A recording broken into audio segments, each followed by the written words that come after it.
That's what we usually picture when we think of freeloading. But in America today, the bigger recipient of handouts is not poor people, it's corporations. GE, imagination at work. GE is the biggest industrial corporation in the world. Here's their CEO with President Obama.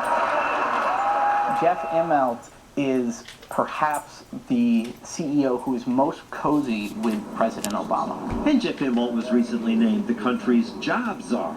I am so proud and pleased that Jeff has agreed to chair this panel. General Electric is structuring their business around where government is going. So everything from high-speed rail, solar, wind, General Electric is lining up to get what government's handing out.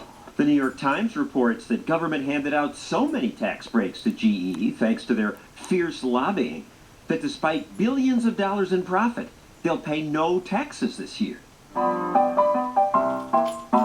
Once upon a time in America, companies got money from investors and created wealth by inventing things.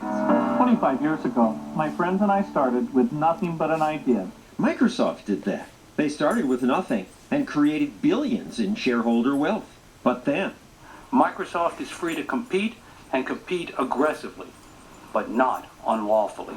the government sued Microsoft for offering people free software. At the time, Microsoft spent exactly $0 on lobbying. They were busy changing the world. They were busy creating a computer revolution and helping the internet revolution. And for that, they got drawn into court. They spent millions and hundreds of millions defending themselves against the Justice Department. So how much money do they spend today on lobbyists? Hundreds of millions of dollars a year. They learned their ugly lesson. We've created a system in which if you don't do it, you're at a competitive disadvantage. A public-private partnership. A public-private partnership. Public-private partnership. businesses love to have a partner in government.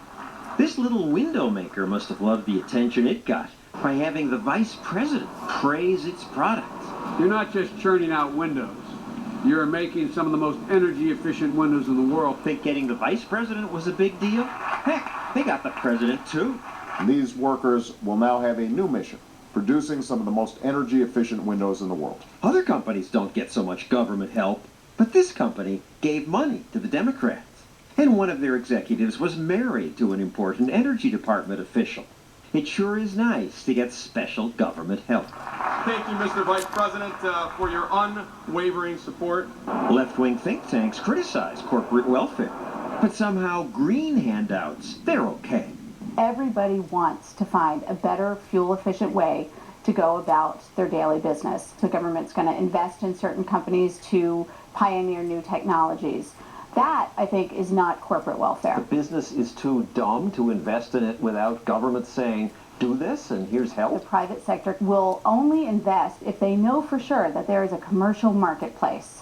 But you say everybody wants these things. Isn't that enough incentive for private, greedy businesses to make it? The free market does not know anything unless we all collect our interests and say this is of national import to us. Central planning does not work. It doesn't work in any industry. It doesn't work in any kind of economy. But since they're going to centrally plan, they'll give out special favors to the politically savvy people who are best at lobbying for them. Of at least $200 million is needed. And so the government pours billions of your dollars into projects like the Roscoe wind farm in Texas. It's half owned by GE. Even if this wind farm produces nothing of value, they are getting money from the U.S. taxpayer. Maybe we don't need wind turbine. Maybe it's a waste of money.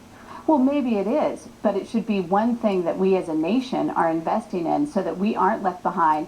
Some of the cleanest renewable energy on Earth. GE would not agree to be interviewed. Maybe that's a good thing if it means companies are now getting embarrassed about the handouts. 13 years ago, when I wanted to confront a business about its freeloading, the CEO was so brazen, he flew me to his headquarters in one of his fancy jets. Gold plated. Can you see anything else? At the time, this man was the biggest recipient of handouts. Dwayne Andreas, CEO of ethanol maker ADM.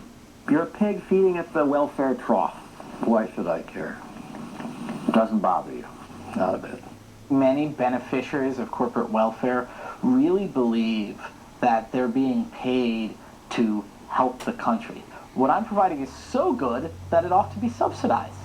Unfortunately, a lot of American companies have become mooches off the government, and they go to the government to manipulate the system in their favor. That's what business is about. That's not what capitalism is about.